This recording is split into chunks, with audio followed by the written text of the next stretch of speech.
السلام علیکم ورحمۃ اللہ۔ فجر کے بعد سونے کا معمول ہے میرا، لیکن میں کچھ مطالعہ کر رہا تھا تو مجھے نیند نہیں آئی، اور کچھ کمنٹ بھی پڑھ رہا تھا میں یوٹیوب پر اور لوگوں کے تبصرے اور میسج وغیرہ میں۔ ایک ہی بات میں کہنا چاہوں گا کہ جو حضرات بیڈ کمنٹ کر رہے ہیں، اگر وہ رافضی ہے تب تو ٹھیک ہے، اگر وہ سنی نما رافضی ہے، یعنی سنی بن رہا ہے اور رافضی ہے، صحابہ کے دشمن، تو ان کا کمنٹ کرنا بھی سمجھ میں آتا ہے۔ لیکن جو حضور تاج الشریعہ، حضور اعلیٰ حضرت، حضور مفتی اعظم، حضور محدث کبیر یا حضور گلزار ملت، غیاث ملت، اور بھی جو ہمارے بزرگ ہیں، حضور شہباز دکن، حضور اشرف الفقہا، جن کی دین و سنیت کے لیے خدمات ہیں، حضور قائد ملت دامت برکاتہم، ان کا چاہنے والا ہو کر اگر بیڈ کمنٹ کر رہا ہے تو میں آج سے کل تک کچھ حقائق دکھاؤں گا جو میں نے فون میں ریکارڈ کیے، سب بھیجا نہیں ہے، سیو کر کے رکھا ہے، بچایا ہے۔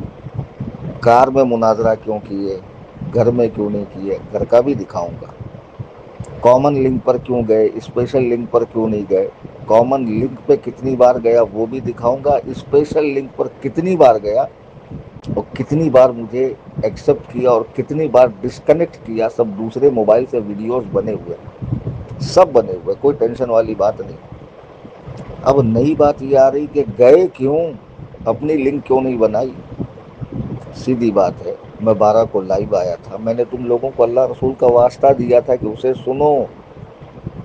5,000 روپے میں نے کیمرے والے کو دیے تھے جو یہ سب کرتا ہے، یہ کام، یہ تو مجھے نہیں آتا۔ بہرحال، تو میں نے اس میں کیا کہا تھا کہ بھئی شرائط کو مناظرے کو قبول کرنے کے بعد تم کئی لوگوں کے ساتھ میٹنگیں کر رہے ہو، بات چیت کر رہے ہو، میری دی ہوئی تاریخ پہ آتے نہیں ہو، میں کروں تو کیا کروں؟ تم 1 بائی 1 میرے ساتھ آؤ، 1 بائی 1، بھلے 13 سے آگے 14، 15، 16، 17 کوئی بھی تاریخ ہو، تمہاری عید بھی نکل جائے، تمہارے معاملات بھی حل ہو جائیں، اس کے بعد بیٹھتے ہیں۔ تو میں تمہاری لنک پر کیوں آؤں جب تم مجھے سنتے نہیں، تھوکتے نہیں، تمہاری روح کو پتہ نہیں، یہ ساری چیزیں ڈالی نا میں نے۔ تو ایک کام کرو، اللہ کے واسطے، اللہ کے واسطے، کہ تم نے جو یہ لائیو کا لنک لگا رکھا، اس پہ تو میں آنے کا ہوں نہیں، کیونکہ تم میری بات سنتے ہی نہیں ہو، اور یہ لائیو تمہارے لیے، اس کو سنو اور کہو کہ میں کلیم حنفی کے ساتھ 1 بائی 1 ایمان شیخین پر مناظرہ کروں گا۔ اور جب میں کہتا ہوں کہ ابو بکر و عمر کافر ہے، تو میں کہتا ہوں کافر نام لے کر کہتے ہو، اور نام لے کر کافر ثابت نہیں کرتے ہو۔ اس میں آسمان اور زمین کا فرق ہے کہ نہیں ہے؟ دعوے میں اور دلیل میں بہت بڑا فرق ہے۔ سنیوں کو یہی تو بات سمجھ میں نہیں آ رہی، لیکن وہ صاحب لائیو پہ آئے، دن دنائے، چیخے، چلائے، بزرگوں کی توہین کی، ہاں وہاں بیٹھے ہوئے مکار ہنس رہے ہیں، سب کچھ کر رہے ہیں۔ اب مجھے سنی میسج کر رہے ہیں کہ حضرت آپ لائیو پہ جائیے۔ میں کہہ رہا ہوں کہ میں نے کل لائیو کر دیا ہے، جو اس نے سنا نہیں، جب وہ مجھے نہیں سنتا تو میں کیوں جاؤں اس کے لائیو پر؟ جانا پڑے گا، دین کا سوال ہے، سنیت کا سوال ہے، مسلک کا سوال ہے، یہ وہ۔ میں نے کہا چلو جاتا ہوں۔ تو گھر میں سے بھی لائیو گیا میں، وہ ساری ویڈیو میں نے بنائی ہے، میں ڈالوں گا 1-2 دن کے اندر، دھیرے دھیرے ڈالوں گا۔ گھر میں سے بھی لائیو گیا، کامن لنک پر بھی گیا، اسپیشل لنک پر بھی گیا۔ پھر 2-3 گھنٹہ جب ہوا تو میں جا رہا تھا ماہم شریف، راستے میں مجھے لوگ ملے، میں نے کار روکی، کار میں سے بھی لائیو گیا، کار میں سے بھی لائیو گیا۔ پھر وہاں سے واپس ریٹرن آیا، میں نے کہا چلو یہ بیٹھا ہے، ایک کام کرتا ہوں میں گھر پہ جاتا ہوں اور اس سے اچھے سے بات کرتا ہوں۔ پھر گھر پہ آ کے لائیو گیا۔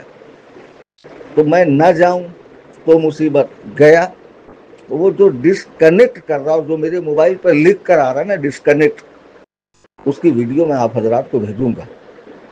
تو مجھے بتائیے میں کیا کروں۔ 12 کو جب میں نے اس سے کہا کہ کم از کم یہ ویڈیو سنو، سن کر مجھے جواب دو، اگر مناظرے میں دلچسپی نہیں ہے تو کہہ دو کہ مجھے مناظرہ نہیں کرنا ہے، کوئی بات نہیں، انسان کی اپنی مرضی۔ مجھے بھی 50 لوگ چیلنج دیتے ہیں میسج میں، کال میں، تو ہر ایک کو تھوڑی میں رپلائی کرتا ہوں۔ کچھ اس کی قد کاٹ ہو علمی، کچھ اس کو آتا جاتا ہو، کچھ آدمی نام مشہور ہو تو آدمی اس کو منہ بھی لگائے، میرے ساتھ بھی ایسے معاملے ہوتے ہیں۔ تو میں نے جب 12 کو اس کو کہا تو کیا 13 کو اس نے آ کر ان باتوں کا جواب دیا؟ نہیں. جب بھی میں لائیو میں گیا وہ سارا کچرا وہاں پڑا ہوا تھا، اس کے باوجود میں نے اس سے بات کی.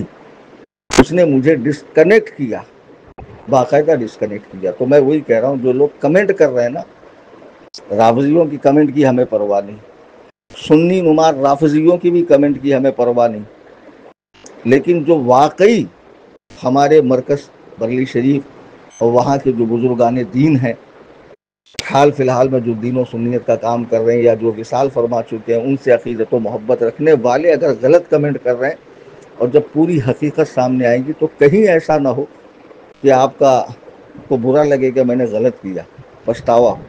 اور میں نے تو معاف کر دیا. مجھے کئی لوگوں نے ایسے میسج کیے کہ اگر میں بھیجوں تو آپ کی آنکھ سے آنسو نکل جائیں گے، لیکن خدا کی قسم میں نے ان کا نمبر نہیں ڈالا، چونکہ انہوں نے یہ لکھا کہ ہمیں حضرت سے محبت ہے، تاج الشریعہ سے. میں نے کہا جانے تو ابھی تاج الشریعہ سے محبت ہے، کہہ رہا میں کیا اس کا نمبر ڈالوں. جب مجھے شک ہوتا یہ رافضی ہے یا کوئی اور بد مطلب ہے، بے دین ہے، تو میں اس کا نمبر ڈالتا ہوں. تو بہرحال کل ملا کے یہ کہ ایسا کمنٹ مت کیجیے کہ آپ کو بعد میں پچھتاوا ہو اور پھر کہیں ایسا نہ ہو کہ رب تعالی ناراض ہو. میں نے اپنے باپ کے لیے، دادا کے لیے امام شیخین پہ چیلنج نہیں دیا تھا. میں آج بھی اپنے چیلنج پہ قائم ہوں، میں اس سے مناظرے کے لیے تیار ہوں. لیکن آپ کیا کریں گے کہ ایک ایسی قوم کا شخص جو بنی ہے تب سے آج تک اسلام کو صرف اور صرف نقصان زک پہنچایا ہے، جس قوم نے ہمیشہ تخریب کاری کی ہے. یہودیت کا وہ درد جو مدینے سے کھدیڑے جانے کا تھا، خیبر سے بھگائے جانے کا تھا، وہ بدلہ انہوں نے ان مسلمان نما لوگوں سے، شیعوں کے ذریعے اسلام سے لیا ہے. جو قوم اتنا دھوکہ دے سکتی ہے، صحابہ کو آپس میں لڑا سکتی ہے، صحابہ کو شہید کر سکتی ہے، صحابہ پہ قاتلانہ حملے کر سکتی ہے، وہ قوم میرے ساتھ مکاری نہیں کر سکتی؟ بالکل کر سکتی. آگے کا میرا کیا پلان ہے، اللہ یاری کو میں نہیں چھوڑنے والا ہوں. صبر کیجئے، پہلے 2 دن اس مناظرے کی میں حقیقتیں دکھاتا ہوں، بعد میں بلا شک و شبہ میں اپنے عزائم اور ارادے سے آپ حضرات کو آگاہ کروں گا. بحمد اللہ ثم الحمدللہ میں اپنے قول پہ قائم ہوں، اور اللہ تعالیٰ کی ذات سے مجھے امیدیں قوی ہیں کہ وہ اس خبیث آدم سے کبھی نہ کبھی میرا سامنا کرائیں گا. اور کوئی بھی سنی صحیح العقیدہ عالم دین جس نے مدرسے کے اندر جا کر پڑھا ہو اور اپنے بزرگوں سے محبت رکھتا ہو، خدا کی قسم وہ کبھی بھی اپنے دین و ایمان کے معاملے میں کمزور نہیں رہے گا. ہر وقت وہ ڈٹا رہے گا، بھلے اس کی جان چلی جائے. باتیں بہت ہیں، مختصراً پھر انشاءاللہ کچھ آرام کرنے کے بعد ظہر کے بعد آپ حضرات کی خدمت میں کچھ میں پیش کرتا ہوں.